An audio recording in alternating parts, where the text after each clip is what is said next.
yet very important discussion on Kababayan LA, one that we need to make because it affects our youth. At sinabi po ng ating bayani, Philippine national hero Gato Rizal, ang kabataan, ang pag-asa ng bayan. And if these kids are abusing drugs and alcohol at a very young age, what happens to their future? And if their future is messed up, what happens to our society? That's what we're talking about today on the show. We're trying to have this discussion so that we can help in somehow preventing drug abuse in our community. And we have testimonials here from people who have graduated from ADAP programs. Kevin and Jennifer, hello and welcome to Kababayan LA.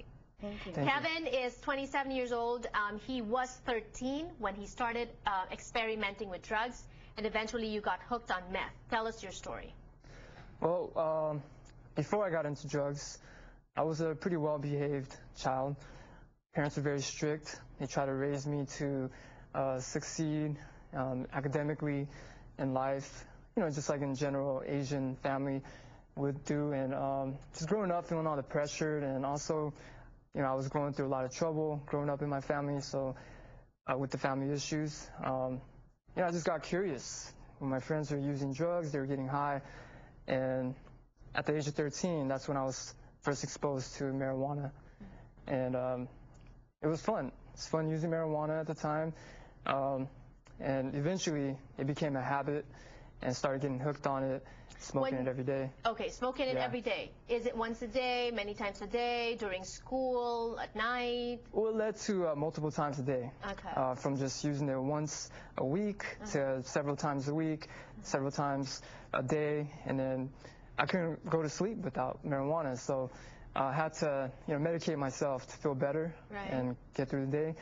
And then I was exposed to different drugs eventually, methamphetamine, ecstasy, LSD, you know, other drugs came into my life, and, you know, I found methamphetamine to be one of my choices that I would get hooked on. That was also the choice for Jennifer, who started using when you were 13. What happened? I grew up similar to Kevin, you know, Asian community where it was all about school and academics. Strict parents. Yes, very strict. And also being a girl, I wasn't allowed to go out or do a lot of things like sleep over at my friend's house. So I think when I started hanging out with a different crowd, they seemed more exciting. I could do more. So that eventually led to me smoking cigarettes and drinking alcohol around the age of 12. And that eventually led to marijuana, and I went straight to meth, actually, and stayed there for a couple of years.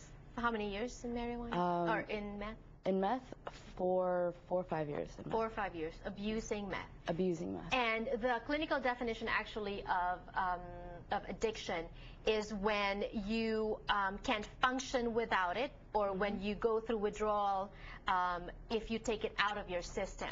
And that's what happened to both of you. For how many years were you abusing drugs? 4 years. 4 years. So from 13 to 17. And I would assume at that age you were still living with your parents. Did they know? My parents actually did not know until I got arrested. You got arrested? Yes. Tell me about that.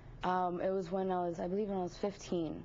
I was arrested hanging out suspiciously with some of my friends. Because you were doing something? Yes. Okay. And then that's when I was searched, and I had a large amount of money and methamphetamine on me.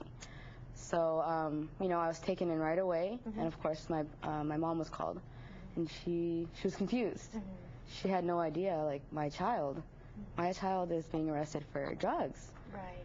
So that's how they found out, and actually my father did not find out till the next year. Were you pushing as well? Is that why you had the money, or were you? Because I hear that you also start selling and pushing so that you get the money to then feed your vices.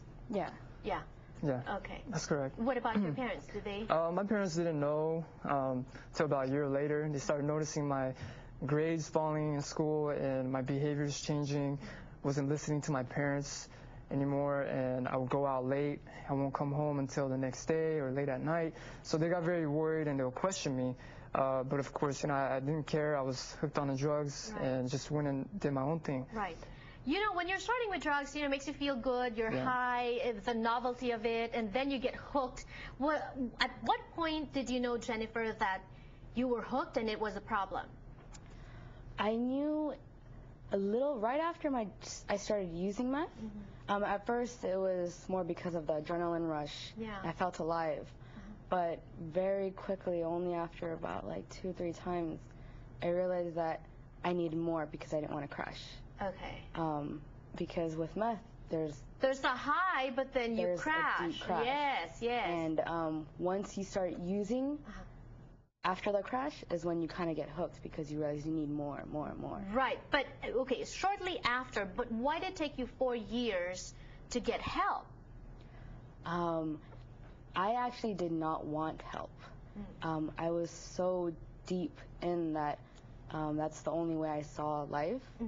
I was actually forced to get help because I was dropped off one day, and yes. I was forced. Right. Was that the same with you? What point did you know that you had a problem?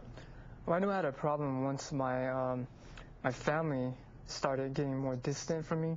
They eventually kicked me out of the house because I was 17. Does that help when parents kick you out of the house? Because then you cling more to your friends. Well, it woke me up. I was living at my friend's house here and there, but then eventually realized you can't live with them forever. They're just going to be your friend at the moment. Right. And I realized I can't live like that, you know, forever. And so it woke me up, and I realized I needed help, and my parents still wanted to help me out by giving me a last resort. And they actually found me ADAP, and they recommended me to go into ADAP. And the help comes in the form of ADAP programs, Asian American Drug Abuse programs, so we're going to be talking about that when we return on the show. Don't go away.